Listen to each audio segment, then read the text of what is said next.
नमस्कार विद्यार्थ्यांनो, माझे नाव आहे पंकज मध्ये आणि आज आपण सुरू करणार आहोत इयत्ता 6वीतला गणित विषयातला धडा क्रमांक 11 ज्याचे नाव आहे गुणोत्तर प्रमाण. आता गुणोत्तर प्रमाण म्हणजे काय?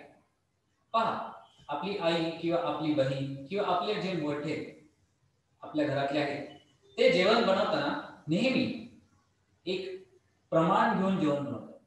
म्हणजेच काय, समजा एखादा भात शिजायला लावायचा असेल किंवा शिजायला ठेवायचा असेल कुकरमध्ये, तर किती पाणी घ्यावे, किती तांदूळ घ्यावे, जितके तांदूळ असेल त्यावरती किती प्रमाणात पाणी ठेवावे लागते, किती प्रमाणात त्याच्यावरती मीठ टाकावे लागते, हे याच गोष्टीला आपण म्हणतात प्रमाण. आता दुसरं उदाहरण म्हणजे गुणोत्तरचं. दुसरं उदाहरण म्हणजे आपल्याला परीक्षा देतो आपण, म्हणजे त्या कुठल्याही असो, शाळेतल्या असो किंवा महाविद्यालयातील असो, त्या परीक्षांचा निकाल आपल्याला नेहमी टक्क्यांमध्ये मिळतो. म्हणजेच काय, पूर्ण विषयांमध्ये मिळालेले गुण याची पूर्ण बेरीज करायची आणि पैकी किती मार्क होते त्यांचा अंश आणि छेदात नंबर लिहायचे किंवा संख्या लिहायच्या आणि गुणिले 100 करायचे. म्हणजे याच्यापैकी काय कळतं, आपल्याला पूर्ण विषयांमध्ये आपण एकूण किती टक्के मिळवले किंवा किती गुण प्राप्त झाले. तर यालाच म्हणतात गुणोत्तर प्रमाण. अशीच काही वेगवेगळे उदाहरणे या धड्यामध्ये पाहू. काही प्रश्न आहेत ते सोडू. तर चला सुरू करूया या धड्याला, ज्याचं नाव आहे गुणोत्तर प्रमाण. आणि ही मुलगी जी निलिमा आहे ती बोलते, माझे वय हा आहे रमेश, या रमेशपेक्षा दुप्पट आहे. तर यावरून आपल्याला काय कळतं?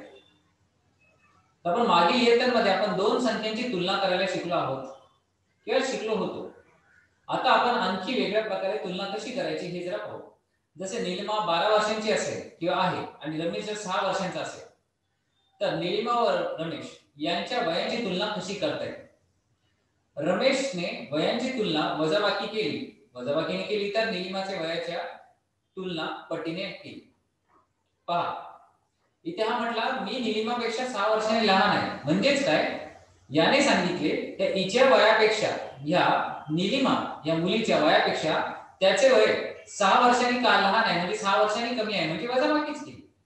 परंतु निलिमा काय म्हटली, माझे वय रमेशच्या दुप्पट आहे. दुप्पट म्हणजे काय, तिने तुलना केली.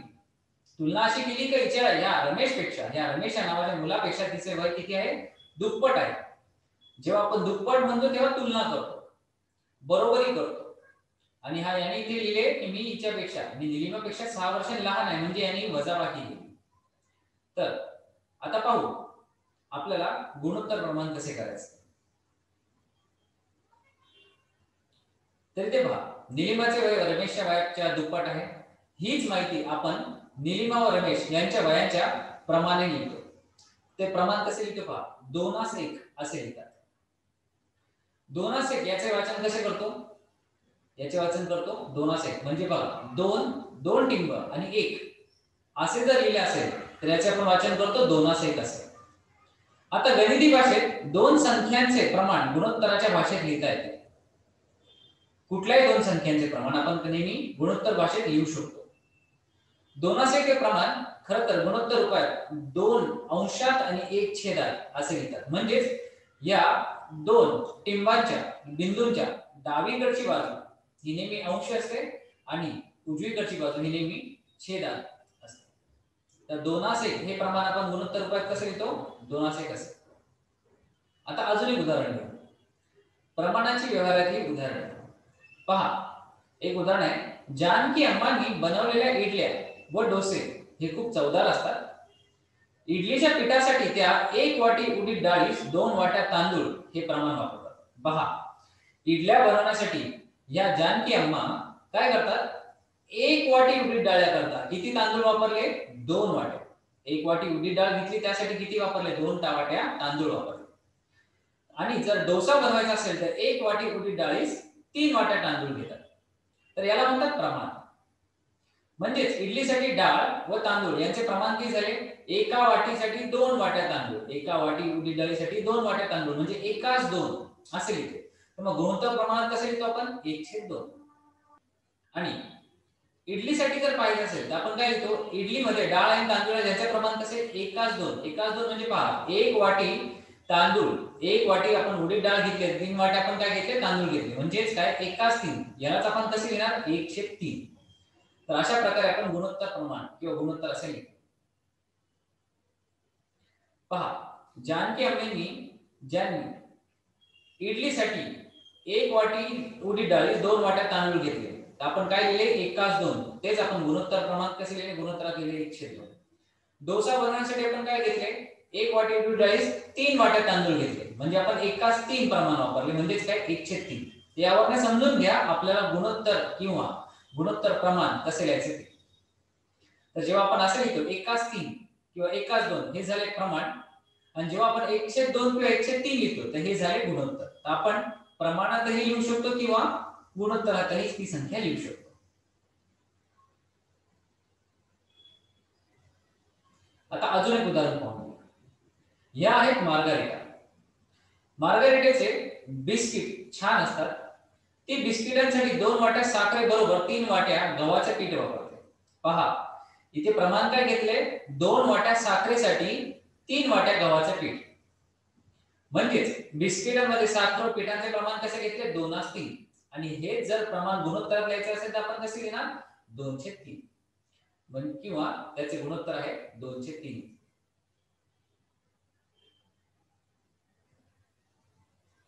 चला, आता यांचा सगळ्यांचा अभ्यास आपण ह्या पूर्ण सारणीसाठी वापरू. उदाहरण काय दिले पहा. मुलींना सारख्याच प्रमाणात फुले वाटली, रिकाम्या चौकटीत योग्य ती संख्या लिहा.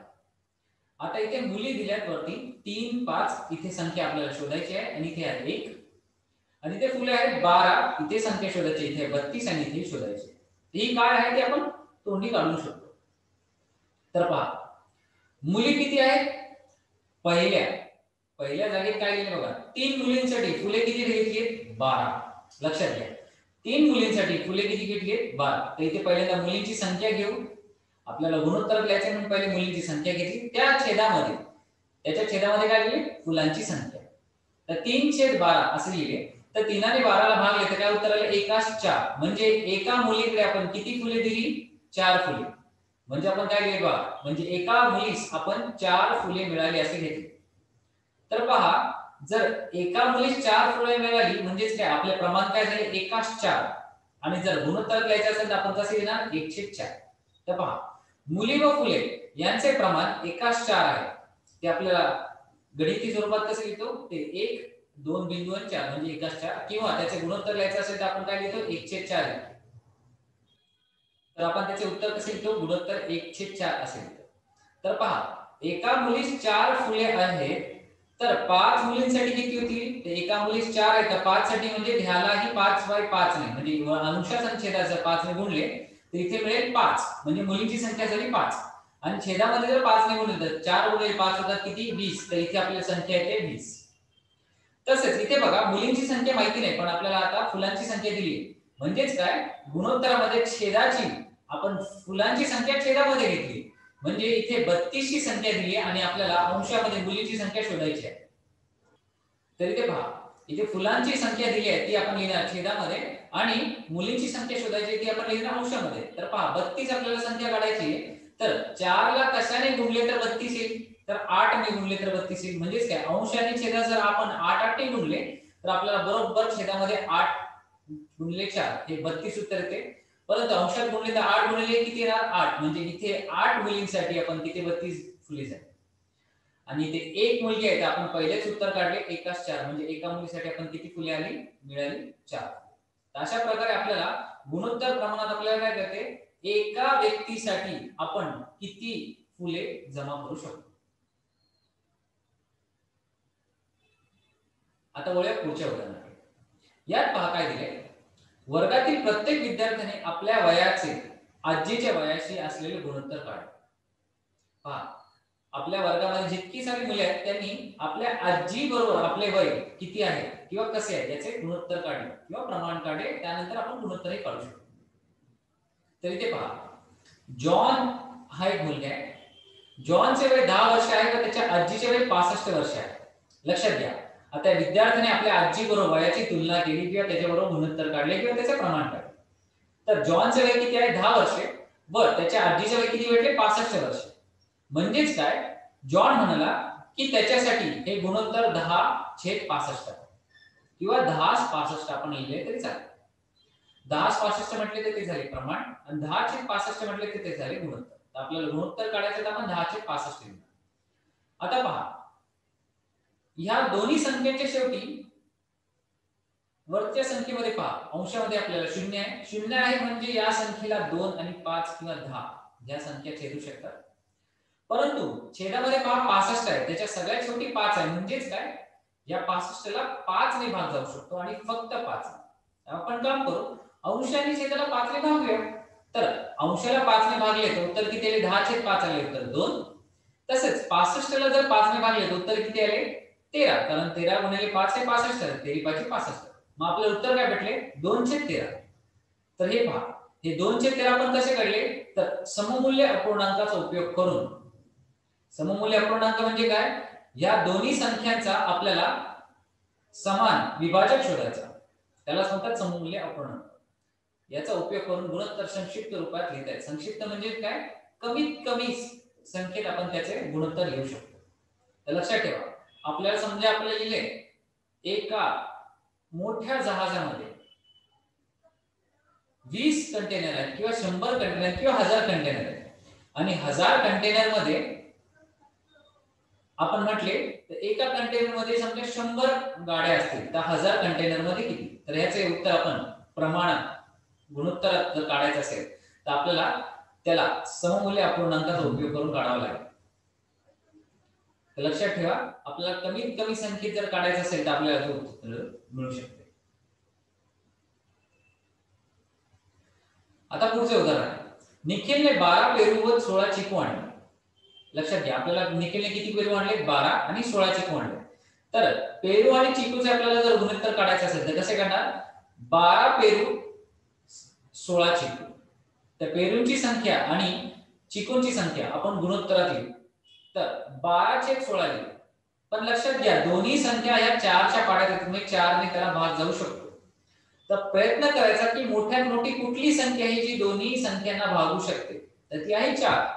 तर 4 ने 12 आणि 16 ला जर भागले तर उत्तर किती येईल? 3/4. म्हणजेच काय, पेरूंची पेरूंचे चिकूंची असलेले गुणोत्तर किती आहे? 3/4 येते. म्हणजे 3 पेरू घेतले तर आपल्याला किती चिकू घ्यावे लागतील? 4 चिकू घ्यावे लागतील. असं. आता अजून एक उदाहरण घेऊ. आपण चिकूंचीही पेरूंबरोबर गुणोत्तर काढू शकतो. कसे? तर चिकूंची संख्या सगळ्यात वरती लिहा, म्हणजे अंशात, आणि छेदामध्ये लिहा पेरूंची संख्या. आपण काय लिहिणार? चिकूंची संख्या छेदात पेरूंची संख्या, म्हणजे आपण लिहिले 16/12. तर लक्षात घ्या, आपल्याला गुणोत्तर कशात काढायचं आहे ते महत्त्वाचे आहे. जर पेरूंचे चिकूंचे असलेले गुणोत्तर काढायचे तर पेरूंची संख्या वरती अंशात आणि चिकूंची संख्या छेदात. जर चिकूंचे पेरूंची असलेले गुणोत्तर काढायचे असेल तर चिकूंची संख्या वरती आणि गुणोत्तराची संख्या पेरूंची संख्या अंशात.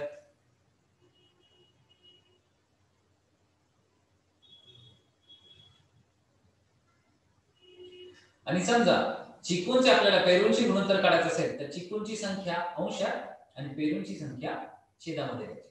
तर आपण लिहिले चिकूंची संख्या छेदात पेरूंची संख्या. मग चिकूंची संख्या किती लिहिली? ती 16. तर ती लिहिली अंशात आणि छेदामध्ये 12. तर आपल्याला माहिती आहे दोघांना 4 ने भाग जातो, तर 4 ने भागल्यानंतर उत्तर किती आले? 4 असतील. याचा अर्थ काय, चिकूंचे पेरूंचे असलेले गुणोत्तर काय? 4 असतील. म्हणजे काय, 4 चिकू घेतले तर आपल्याला 3 पेरू घ्यावे लागतील. याला म्हणतात गुणोत्तर प्रमाण.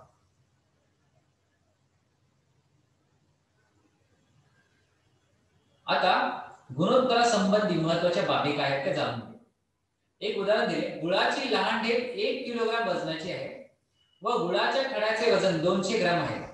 एक लहान ढेप, म्हणजे ही लहान ढेप आपल्याला जर घेतली, ही लहान ढेप आपल्याला किती आहे? 1 किलो वजनाची आहे. आणि आपल्याला जर गुळाचा खडा घेतला तर तो आहे 200 ग्राम इतका. तर गुळाच्या खड्याच्या वजनाचे गुळाच्या ढेपेच्या वजनाशी गुणोत्तर काढा. तर आपल्याला काय सांगितलंय? या खड्याचे या ढेपाबरोबर असलेले गुणोत्तर काढायचे आहे. तर कसे काढणार? तर पहिले गुळाच्या खड्याचे वजन लिहू. छेदामध्ये काय लिहायचे? या ढेपेचे वजन घ्यायचे. तर गुळाच्या खड्याचे वजन आपण अंशात लिहिले आणि छेदामध्ये गुळाच्या ढेपेचे वजन लिहिले. तर याचे वजन आहे 200, पण या 200 ग्राम आणि या ढेपेचे वजन आहे 1 किलो. पण लक्षात घ्या, ही संख्या ढेपेची संख्या 1 किलोग्रॅम मध्ये दिली आहे आणि ही वजन या खड्याचे वजन दिले 200 ग्रॅम. तर आपण लिहिताना हे प्रमाण बरोबर नाही, कारण प्रमाण बरोबर असण्यासाठी काय महत्वाचं आहे, दोघांचे मोजमाप हे समानच असले पाहिजे. म्हणजे आपण जर खड्याचे वजन 200 ग्रॅम मध्ये आपण जर ग्रॅम मध्ये वजन करत असू तर आपल्याला ढेपेचेही वजन हे ग्रॅम मध्येच लिहिणे महत्वाचे आहे. म्हणून बघा हे बरोबर आहे का, हे बरोबर नाही. या प्रश्नाचं उत्तर आपल्याला काय मिळाले, बरोबर नाही. गुळाचे खड्याचे वजन ढेपेच्या वजनाच्या 200 पट आहे का, बिलकुल नाही, कारण ही ढेप सगळ्यात मोठी आहे आणि त्याचा तुकडा म्हणजे हा खडा. त्याच्यामुळे याही प्रश्नाचे उत्तर चुकीचे आहे. मग या चूक काय झाली, तर चूक अशी झाली की आपल्या दोघांचेही मोजमाप समान ठेवणे महत्वाचे आहे किंवा आवश्यक आहे. तर जर खड्याच्या वजनानुसार आपण चाललो आहे, जर 200 ग्रॅम आपण जर ग्रॅम मध्ये मोजमाप करत आहोत तर आपल्या ढेपेचे वजनही ग्रॅम मध्येच करणे आवश्यक आहे. तर आपण काय करणार, या 1 किलोग्रॅमचे ग्रॅम मध्ये बदली करणार. आपल्याला माहिती आहे 1 किलोग्रॅम म्हणजे किती ग्रॅम, 1000 ग्रॅम असते. तर चला पाहूया आपण काय केलं. तर काय करायचे असते, प्रथम दोन्ही राशी समान एककात मोजूया. म्हणजेच काय, ग्राम वापरणे सगळ्यात सोयीचे आहे, कारण दोघांमध्ये ग्राम हे समान मापक किंवा एकक होते. तर 1 किलोग्राम म्हणजे काय, 1000 ग्रॅम. म्हणजेच काय, ढेपीचे वजन किती झाले, 1 किलो म्हणजे 1 गुणिले किलोचे ग्रॅम मध्ये कन्वर्जन किंवा बदल करायचा असेल तर कितीने, हजाराने गुणावे लागते. म्हणजे 1 गुणिले 1000 किती झाले, 1000 ग्रॅम. आणि गुळाच्या खड्याचे ग्रॅम मध्ये वजन किती झाले, ते पहिलेच दिले होते प्रश्नात 200 ग्रॅम. आपण काय करायचं, गुळाच्या खड्याचे वजन घ्यायचे, त्याच्या छेदामध्ये गुळाच्या ढेपेचे वजन घ्यायचे. म्हणजे 200 छेद 1000. आता ह्या दोन्ही संख्यांना आपण 100 ने भागले तर इथे किती उत्तर येईल, 2 आणि इथे 10. किंवा याचे आपण विभाजन करू, म्हणजे 2 गुणिले 100 केले आणि 10 गुणिले 100 केले, तर 100 एकमेकांना छेदले तर उत्तर आले 2/10. आता या 2/10 ला सुद्धा आपण फोड करू शकतो. म्हणजेच कशी, आपण याचे विभाजन केले 1/1 गुणिले 2 आणि छेदामध्ये 5 गुणिले 2. इथे 2 ने आपण एकमेकांना भाग केला तर उरले किती, 1/5. म्हणजेच काय, 1/5. तर आपल्याला गुळाच्या खड्याच्या वजनातून गुळाच्या ढेपेच्या वजनाशी जर गुणोत्तर काढले तर किती आले, 1/5 इतके आले. तर लक्षात घ्या, आपल्याला जर गुणोत्तर काढायचं असेल आणि आपल्याला काही गोष्टींचे जर एकक दिले असेल तर एकक दोन्हींचे समान असले पाहिजेच किंवा समान करणे आवश्यक आहे. आता वळूया पुढच्या उदाहरणाकडे.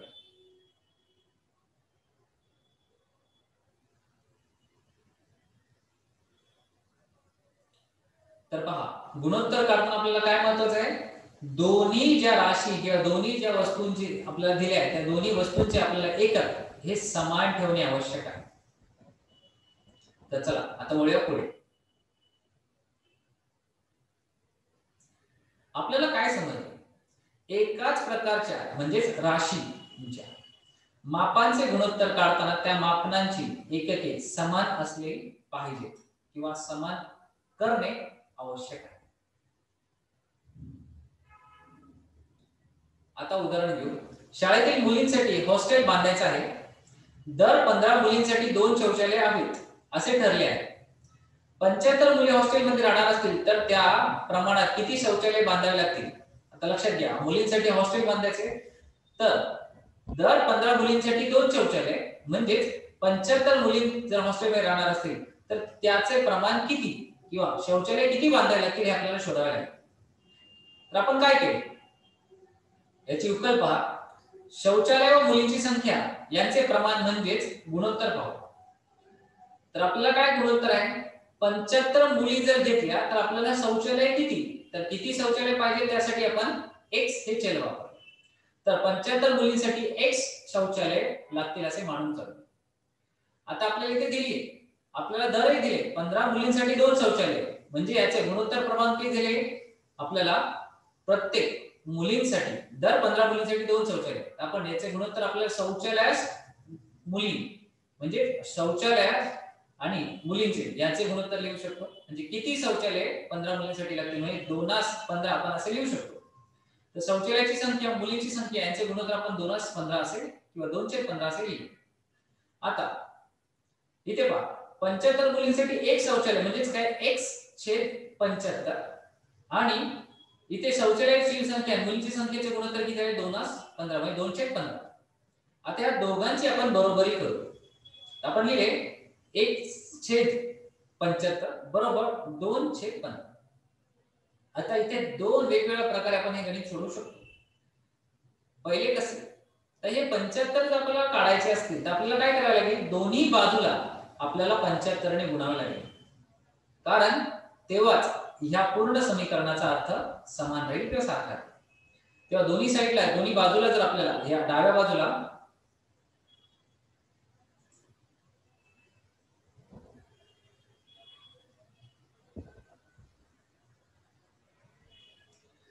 तर बघा दोन्ही बाजूला डाव्या बाजूला आणि उजव्या बाजूला जर आपण 75 ने गुणले तर काय होईल इथे 75 निघून जातील तर 75/75 किती होतात 1 किंवा दोघांनाही समान भाग जातो. परंतु इथे पहा 75 इथे आहे इथे छेदामध्ये 15 आहे तर 15 ने 75 ला भाग जातो तो असतो 5 म्हणजे 15 5 75 तर इथे येतो 5 आणि 2 गुणिले 5 उत्तर येते 10. तसंच अजून एक वेगळ्या प्रकारे आपण करू शकतो काय तिथे पहा x/75 आहे. जेव्हा कुठलीही संख्या आता इथे x ही छेदामध्ये आहे म्हणजे काय भागणार आहे x ला 75 ने भाग गेला असं समजू. आता इथे क्रिया 75 ची काय आहे भागायची परंतु हे जर 75 आपण उचलून विरुद्ध बाजूला जर नेलं म्हणजे ही आता डाव्या बाजूला होती ती उचलून आपण उजव्या बाजूला नेली तर काय होणार 75 ही संख्येची भागाकारात होती ती आता गुणाकारात जाईल. तर x ही संख्या फक्त उजव्या बाजूला डाव्या बाजूला राहील आणि ही 75 जी भागाकारात होती इकडे गेल्यावर गुणाकारात जाईल म्हणजे आपल्याला ही असे समीकरण मिळेल ज्याचे आपल्याला उत्तर 10 आलेले आहे. म्हणजेच काय x ची किंमत किती आहे 10 याचा अर्थ काय 75 मुलींसाठी आपल्याला x ची संख्या किती आहे 10 तर 10 शौचालय लागतील. तर ह्या प्रश्नामध्येच आपण त्याची उत्तर मांडलो आपले उत्तर पूर्ण.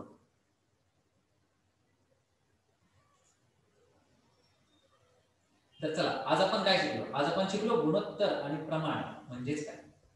प्रमाण म्हणजे आपल्या आई जेव्हा जेवण बनवते त्यावेळेस जे मीठ किंवा हळद किंवा काही जे मसाले लागतात त्याचे जे प्रमाण घेते त्याला म्हणतात प्रमाण. आणि गुणोत्तर म्हणजे काय समजा आपल्याला 2 चिकू आणि 12 फुले यांचं जर प्रमाण करायचं असेल गुणोत्तर काढायचं असेल तर 2:12 असे आपण काढतो त्याला म्हणतात गुणोत्तर. अशी अजून बरीच उदाहरणे आहेत जी आपण पाहणार आहोत पण ती पाहूया पुढच्या भागामध्ये. तोपर्यंत धन्यवाद.